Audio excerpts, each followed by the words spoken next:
I've been thinking a great deal about this being a new year and feeling very inclined that harmony is going to be a theme for us in a number of different ways through this year.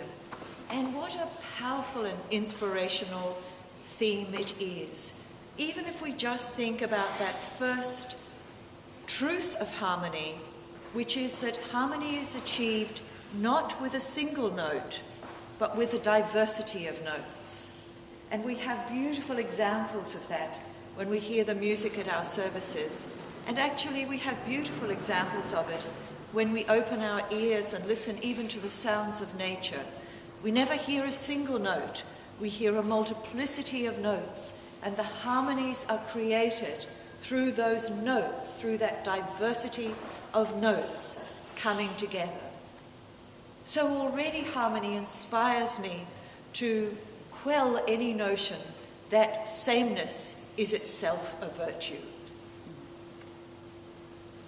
Nevertheless, I do believe and know from my own experience and from listening to so many of you that living in harmony within ourselves and living in harmony between ourselves remains an extraordinary challenge.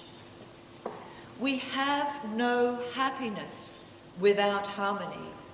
It's not only that we don't have peace, we have no happiness when our lives are in disharmony, when we're experiencing any kind of violence, when we feel insistent that we have to get our own way or that our agenda matters much more than anyone else's, or when we're constantly irritable or irritating.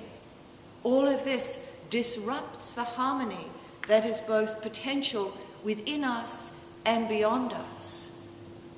We know what disharmony feels like, and we know how uncomfortable it is, and we know how much we long to live in a more harmonious and integrated and fulfilling way. And yet, so often we forget. We forget that we ourselves are capable of creating an emotional and spiritual atmosphere in which not only others can flourish, but in which we ourselves can grow and flourish and become fully ourselves. It is a most subtle and powerful and wonderful theme, harmony. I wanted to share a little quote from Einstein. No slack when it comes to thinking. And it's one that I've used often and for many, many years had it pinned above my desk. And as I've been preparing this day and this talk, I've pinned it back above my desk. A human being is part of the whole called by us a universe, a part limited in time and space. He, says Einstein, but it's all of us, experiences himself, his thoughts and his feelings as something separate from the rest. But this, of course, is an illusion. We can't be separate. We know that through the spiritual teachings that we return to over and over again, and we also know it through the teachings of science. So back to Einstein. This delusion, by which he means the delusion of separateness, that I could create harmony by just thinking about myself.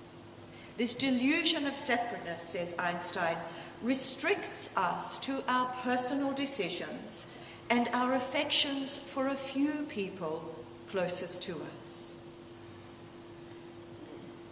Our task, and this is where it really gets exciting, our task must be to free ourselves from this prison by widening our circle of compassion to embrace all living beings. And that is the invitation that we return to every month. It is also the invitation that I hope you return to every day. That you have your part to play in the healing of our understanding of wholeness. So the essential message of spirituality is so congruent with the essential message of physics that we are inevitably, marvelously, and infinitely interconnected. That my life affects yours and your life affects mine. None of us is powerless. None of us is powerless. And this is true whether the notes that you are striking are quite different from the notes that I am choosing to strike.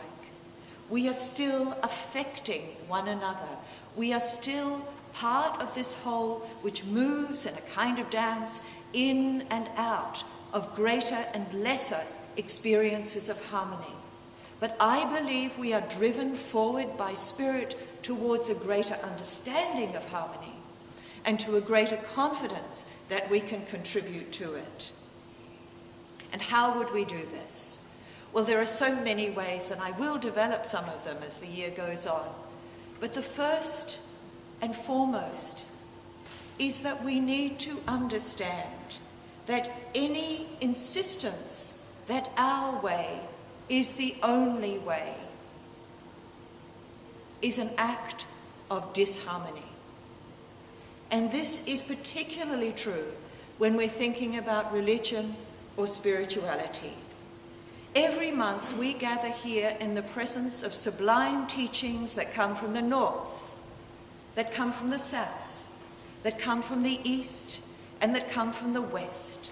And when they touch us, when they move our hearts, when they move our lives in a more harmonious direction, it is not because of their geographical source.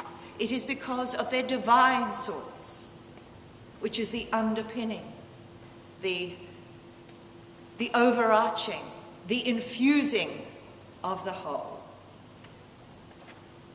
We attempt here in our beginner's way, in our uncluttered beginner's way, we attempt to understand that there is only one religion, and that is the religion of love. Everything else is narrative.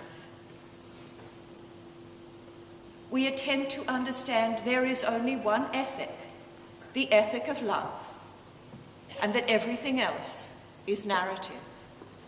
And that is a lot to take on because we are also socially conditioned to think divisively and to think that we are entitled to trump other people's beliefs with our own.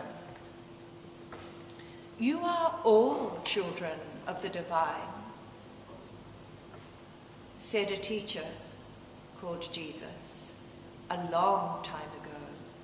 You are all children of the divine, the one who makes his sun to rise on wrongdoers and the good, and sends rain to the just and the unjust equally. Now, this is a teaching that's quite offensive to the mind that wants to sort sheep from goats and to see some as much worthier of love than others. But it is also a teaching that emphasizes the wholeness of our human family and the holiness of our divine inheritance. The sun doesn't rise just for some of us. The rain doesn't fall just for some of us. We are in this physical existence, in it together. And the second step is to learn together, and to learn it together, although we must apply it individually, to integrate the contradictions and complexities within ourselves, to harmonize those parts of ourselves that are so often at odds, so that we can better tolerate the contradictions and the complexities of other people. I found again a very favorite teaching that really helps me to understand this. How do I bring together my disparate parts, those parts of myself that I like more and I like much less? How do I learn to integrate myself better? How do I learn to meet you as a more integrated person? So Quaker teacher Thomas Kelly has this to say, and it's very, very beautiful. We Western people are apt to think our great problems are external or environmental, and I think that's true of most of us. We are not skilled in the inner life, which is where the real root of our problems lie. We are trying to be several selves at once, without all ourselves being organized by a single mastering life within us.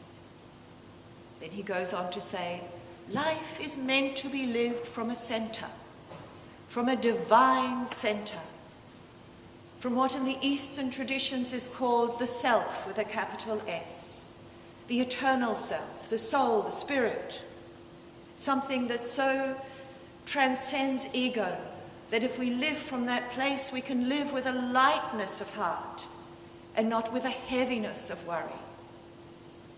Back to Thomas Kelly. Each one of us can live a life of such amazing power and peace and serenity, a life of integration and confidence on one condition. We must really want to. We must choose it. We must choose it. And to a very great extent, that is what that famous teaching, not my will, but thine be done, truly means. That we integrate ourselves and meet the world from the divine center, which is the place not only of harmony, but of holiness. Thomas Kelly finishes, there is a divine abyss within us all, a holy infinite center, a heart, a life who speaks in us and through us to the world. Could you bear to take that in? Could you bear to live your life from your divine center? Or, to put it another way, could you bear to live your life if you are not living it from your divine center?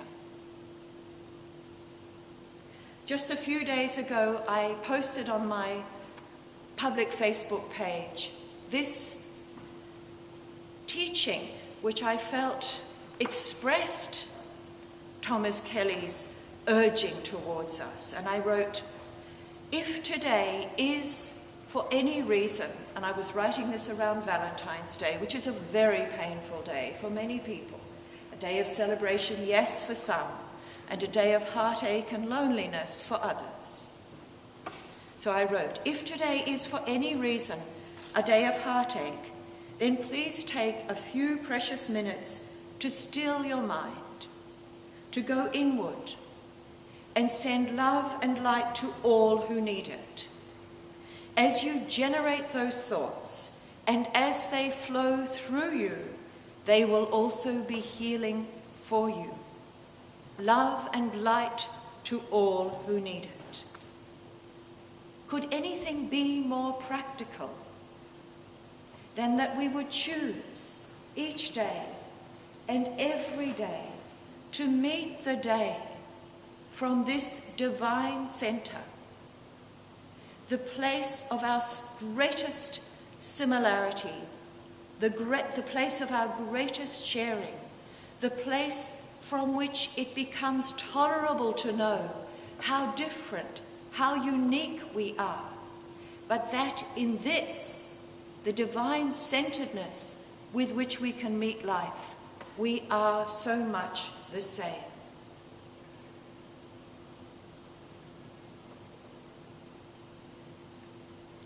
Together, we can tune the mind. Together, we can tune the heart. Countless times on some days, just once or twice on other days. Just remember, you can live your life from a divine center, and in that discover all the power, all the joy, all the harmony that really matters. Blessed be.